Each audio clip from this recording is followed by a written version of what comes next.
Good morning all of you. आज हम पढ़ेंगे बैसिडियोमाइसीटीज में सेक्सुअल रिप्रोडक्शन के बारे में।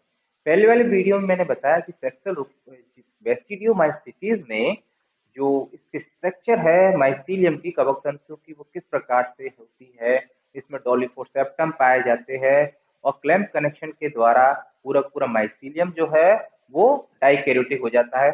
शुरू में जो माइसीलियम होता है वो मोनोकैरियोटिक होता है, लेकिन बाद में क्लैम्प कनेक्शन के द्वारा संपूर्ण माइसीलियम डाइकैरियोटिक हो जाता है। और जो प्राथमिक माइसीलियम है जो एक केंद्र की है, होमोकैरियोटिक है, वो अल्पजीवी होता है, कुछ समय पश्चात नष्ट हो जाता है। उसके स्थान पर क्लैम्प कनेक्शन के द्वारा संपूर्ण जो माइसीलियम है वो डाइकैरियोटिक हो जाता है। दोनों ही केंद्रक अलग अलग आनुवंशिक प्रकृति के होने के कारण हेट्रोकैरियोटिक होते हैं। तो एक केंद्र की माइसीलियम का विषम केंद्र की माइसीलियम में परिवर्तित हो जाना डाइकैरियोटाइजेशन कहलाता है। तो ये देखते हैं कि डाइकैरियोटाइजेशन होने का जो प्रोसेस है वो यही है कि सेक्सुअल रिप्रोडक्शन के द्वारा जो मोनोकैरियोटिक माइसीलियम है वो डाइकैरियोटिक हो जाता है। तो देखिए सेक्सुअल रिप्रोडक्शन की यहाँ जो मेथड है वो है सोमेटोगेमी, कायिक युग्मन के द्वारा कायिक युग्मन पाया जाएगा। तो सर्वप्रथम क्या होता है इसमें सोमेटोगेमी क्रिया में कि दो कवक तंतु अलग अलग प्रकृति के नेचर के जो कवक तंतु है, एक अलग नेचर का है और दूसरा अलग प्रकृति का है।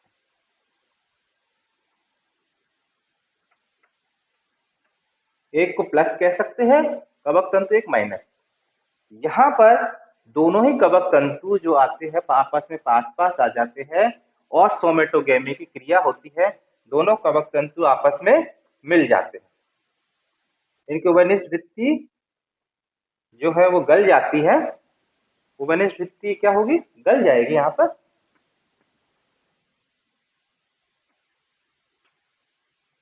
जैसे ही उभयनिष्ठ वृत्ति गलती है दोनों ही केंद्रक जो है वो एक कोशिका में आ जाते हैं।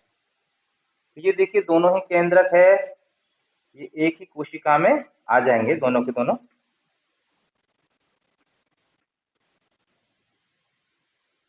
तो ये जो क्रिया है इसको कहते हैं हम यहाँ प्लाज्मोगेमी। तो ये जो क्या कौन सी क्रिया होगी, प्लाज्मोगेमी। प्लाज्मोगेमी में क्या होता है, ओनली केंद्रकों का संलयन, कोशिका द्रव का संलयन होता है, केंद्रकों का संलयन नहीं होता है। तो आप यहाँ देखेंगे कि यहाँ दोनों केंद्रक जो है आपस में दिखाई दे रहे हैं और लेकिन कोशिका द्रव तो मिल गया लेकिन केंद्र अलग अलग है। तो ये कैसा है, डाइकैरियोटिक है।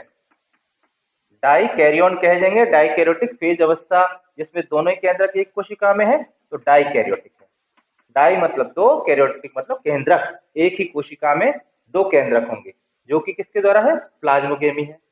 यहाँ पर मैंने आपको बताया था कि संपूर्ण जो माइसीलियम है पहले वाले में, वो उसमें क्लैम्प कनेक्शन के द्वारा पूरा का पूरा जो माइसीलियम है वो किस प्रकार का हो जाएगा, द्विकेंद्र की हो जाता है।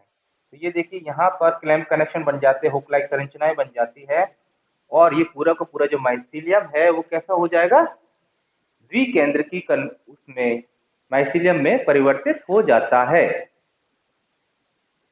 क्लैम्प कनेक्शन बन जाएंगे यहाँ पर, जो पहले वाले वीडियो में बताया किस प्रकार से क्लैम्प कनेक्शन बनते हैं।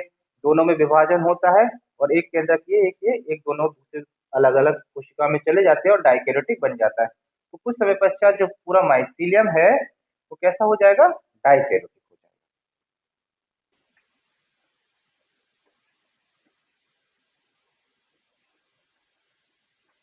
तो ये तो हुआ सोमेटोगेमी में प्लाज्मोगेमी। प्लाज्मोगेमी में क्या होगा, दो अलग अलग कवक तंतु है, दोनों पास आ जाएंगे, इनकी उभयनिष्ठ वृत्ति गल जाएगी और प्लाज्मोगेमी की क्रिया होगी। क्योंकि हम जानते हैं सेक्सुअल रिप्रोडक्शन है वो 3 चरणों में पूर्ण होता है, प्लाज्मोगेमी, कैरियोगेमी और मियोसिस। तो प्रथम चरण कौन सा है, प्लाज्मोगेमी, जिसमें एक ही कोशिका में दोनों केंद्रक आ गए हैं यहाँ पर और कोशिका द्रव का संलयन तो हो गया लेकिन केंद्रक आपस में अभी तक नहीं मिले हैं, सिर्फ कोशिका द्रव मिला है। प्लाज्म मतलब कोशिका द्रव का लयन हो गया, गेमी मतलब संलयन हो गया। अब और जो पूरा का पूरा माइसीलियम है वो डाइकैरियोटिक कैसे बनेगा, क्लैम्प कनेक्शन के द्वारा। तो ये क्या चीज है, क्लैम्प कनेक्शन, क्लैम्प कनेक्शन कहा जाएगा इसको, क्लैम्प कनेक्शन। अब ये पूरा का पूरा जो माइसीलियम है वो डाइकैरियोटिक हो जाता है।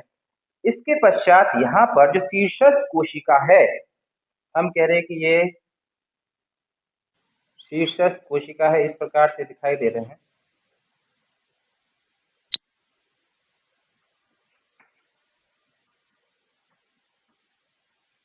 ये शीर्षस्थ कोशिका है। इस कोशिका के आकार में वृद्धि होती है, धीरे धीरे इसके आकार में वृद्धि होने लगती है और ये थोड़ा सा संकीर्ण होकर गदाकार हो जाता है।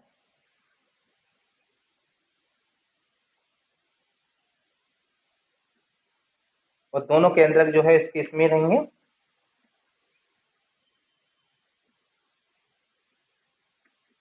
ये देखिए, इस प्रकार से ये शीर्षस्थ कोशिका वो आकार में थोड़ी सी बड़ी हो जाती है, फूल जाती है और इसके कोशिका द्रव इसमें है। इस प्रकार से ये जो है बेसिडियम नामक संरचना का यहाँ पर फॉर्मेशन हो जाता है, इसको बोलते हैं बेसिडियम। गदाकार संरचना में से गदा के आकार की, इसको कहा जाता है बेसिडियम। अब ये जो दोनों केंद्रक यहाँ पर है, जो दोनों केंद्रक है, इन दोनों ही केंद्रकों का आपस में संलयन हो जाता है। तो नेक्स्ट जो क्रिया है वो क्या कहलाएगी? कैरियोगैमी। अर्थात यहाँ पर दोनों ही केंद्रकों का आपस में संलयन हो गया है। तो देखिए, दोनों ही केंद्रक क्या होंगे, आपस में मिल जाएंगे। ये क्लैंप कनेक्शन वाला पार्ट दिखाई देगा, यहाँ पर क्लैंप कनेक्शन भी है। यहाँ पर ये क्लैंप कनेक्शन के द्वारा पूरा पूरा कैसे हो जाता है, द्विकेंद्रकीय दिखाई देता है। तो ये क्लैंप कनेक्शन वाला पार्ट है।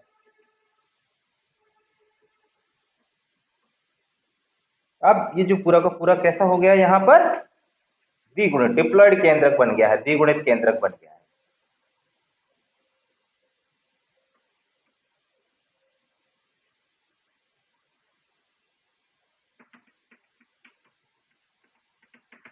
ये अब क्या हुआ, कैरियोगेमी की क्रिया हो गई, दोनों केंद्रकों में संलयन हो गया और द्विगुणित डिप्लॉयड न्यूक्लियस का यहाँ पर फॉर्मेशन हो गया।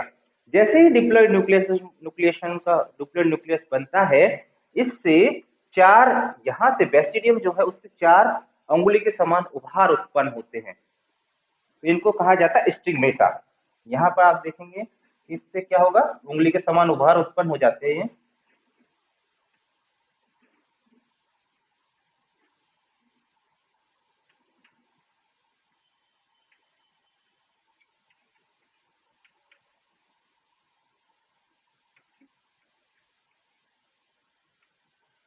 और इसका जो केंद्रक है, जो डिप्लॉयड न्यूक्लियस है, यहाँ पर क्या हो जाएगा, मियोसिस, अर्धसूत्री विभाजन हो जाएंगे और एक एक केंद्रक जो है वो इसके अंदर प्रवेश कर जाएंगे, स्टिग्मेटा के अंदर।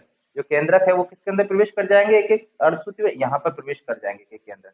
और यहाँ पर जो रिक्तिका है वो बड़े आकार की हो जाएगी, जो वैक्यूल है वो बड़े आकार की हो जाएगी इसकी। तो कोशिका द्रव भी इन स्टिग्मेटा के अंदर प्रवेश कर जाता है। तो ये स्टिग्मेटा बन गया यहाँ पर। अब ये जो बेसिडियम है, यहाँ पर ये बेसिडियम नामक स्टिग्मेटा, ये है स्टिग्मेटा, प्रांगुल, उंगली के समान आकार आकृति का है, इसलिए स्टिग्मेटा इसको कहा जा रहा है। अब इसमें क्या होगा,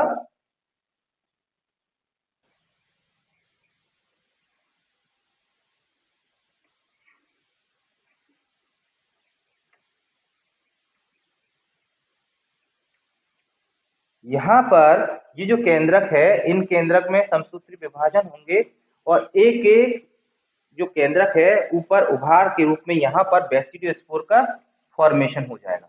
क्या बन जाएगा, बेसिडियोस्पोर बन जाएंगे यहाँ पर स्टिग्मेटा के ऊपर। तो एक केंद्रक इस बेसिडियोस्पोर के अंदर चला जाएगा और साथ में कुछ कोशिका द्रव्य भी इसके अंदर प्रवेश कर जाता है। तो ये है बेसिडियोस्पोर। बेसिडियम बन गए और बेसिडियम के अंदर बेसिडियोस्पोर बन गए।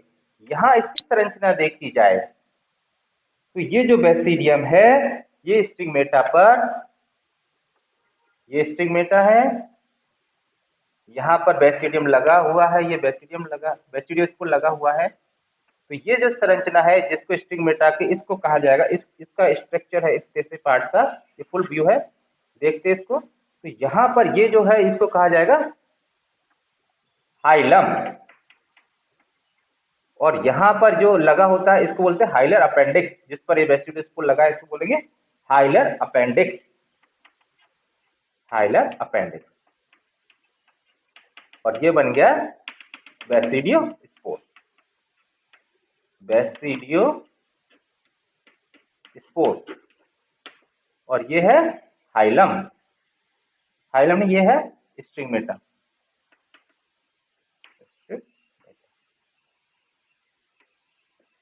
तो देखते हैं हम, ये बन गया हाइलम। स्टिग्मेटा पर जो बेसिडियोस्पोर जहां लगा होता है उसको बोलते हैं हाइलर, और जिस पर हाइलम लगा होता है, छोटा सा पार्ट है, उसको बोलते हैं हाइलर अपेंडिक्स। यहाँ पर एक सिद्धांत दिया था वूलर ने, उसने कहा था कि जहां पर हाइलम होता है वहां पर एक बूंद के समान आकृति बन जाती है, ये बूंद के समान आकृति बन जाती है। इसको उसने वूलर ने नाम दिया वूलर ड्रॉप। बूंद की जो संरचना है बन जाती है, इसको बोलते हैं वूलर ड्रॉप। वूलर ड्रॉप इसने कहा इसको, वूलर ड्रॉप। तो ये जो वूलर ड्रॉप्स है, बूंद है, जल की जो बूंद है, वो धीरे धीरे आकार में बढ़ती चली जाती है, और उसके सरफेस टेंशन से ये जो बेसिडियोस्पोर है वो प्रकीर्णन विमोचित हो जाता है, वहां से रिलीज हो जाएगा और वातावरण में मुक्त हो जाता है। ये कहा था इसने, वूलर ने।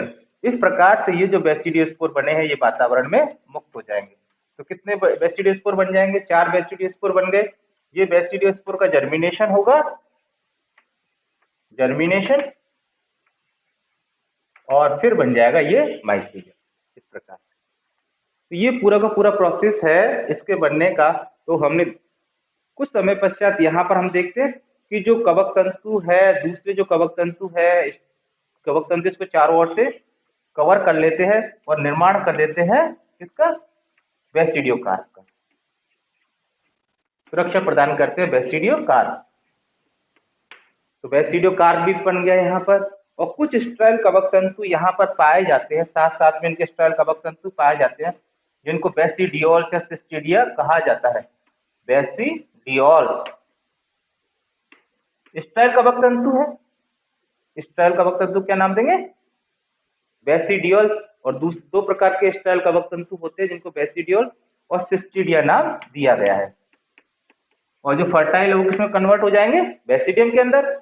और जो स्ट्राइल है वो बेसिडियोल्स और सिस्टिडिया का फॉर्मेशन करेंगे। तो यहाँ हमने देखा कि ये जो बेसिडियोमाइसीटीज है इसके अंदर बनते हैं बेसिडियोस्पोर, बेसिडियम, बेसिडियोकार्प, और एस्कोमाइसीटीज में एस्कोस्पोर और एस्कोकार्प बनते हैं। ये जो संरचना है बेसिडियम, सेम इसकी जिस संरचना का नाम है एस्कस। तो समानता की बात की जाए तो बेसिडियम के समान संरचना क्या है? एस्कस। बेसिडियोस्पोर के समान एक संरचना है, वो है एस्कोस्पोर।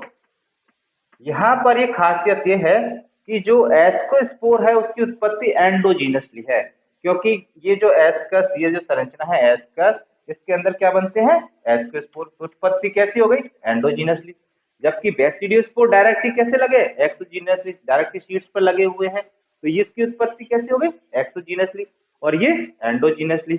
और बेसिडियोकार्प के समान ही बेसिडियोकार्प जो फल वित्ती है, फलन काय है, जिसको बेसिडियोकार्प कहा जा रहा है, यहाँ बोलते हैं, यहाँ बोलते हैं एस्कोकार्प। तो बेसिडियोमाइसीटीज और एस्कोमाइसीटीज में ये समानता भी हो गई कि दोनों का नाम क्या है। तो ये उत्पत्ति में बेसिडियोस्पोर कैसे है? एक्सोजीनसली है, डायरेक्टली शीट्स पे लगे हुए, उत्पत्ति बहिर्जात है, बाहर की ओर लग रहे हैं। और एक्सोस्पोर जो उत्पत्ति में कैसे है? एंडोजीनसली, क्योंकि इसकी उत्पत्ति एस्कस के अंदर हो रही है। तो यहाँ पर इसको नाम दिया गया है एस्कोस्पोर को, एस्कस के कारण इसको नाम दिया गया है सेक फंजाई, क्योंकि थैलीनुमा संरचना का यहाँ पर फॉर्मेशन हो रहा है, जिसके कारण इसको सेक फंजाई कहा जाता है एस्कोमाइसीटीज को। और बेसिडियोमाइसीटीज को ये गदाकार संरचना बन जाती है, इस प्रकार से क्लब जैसी मुक्ताकार संरचना बन जाती है, इस कारण इसको क्लब फंजाई कहा जाता है। ये दोनों में अंतर है, बेसिडियोमाइसीटीज में और एस्कोमाइसीटीज में। तो ये हमने देखा कि यहाँ पर बेसिडियोमाइसीटीज में सेक्सुअल रिप्रोडक्शन किस प्रकार से होता है। तो ये प्रोसेस क्या है? सोमेटोगेमी में एस्टिलागो है और अगेरिकस है, उसमें इसी प्रकार का सेक्सुअल रिप्रोडक्शन देखने को मिलता है। और यहाँ क्लैम्प कनेक्शन के द्वारा पूरा जो माइसीलियम है वो डाइकैरियोटिक हो जाता है। नेक्स्ट हम पढ़ेंगे किसी एक मेंबर के बारे में बेसिडियोमाइसीटीज। तब तक के लिए थैंक यू वेरी मच।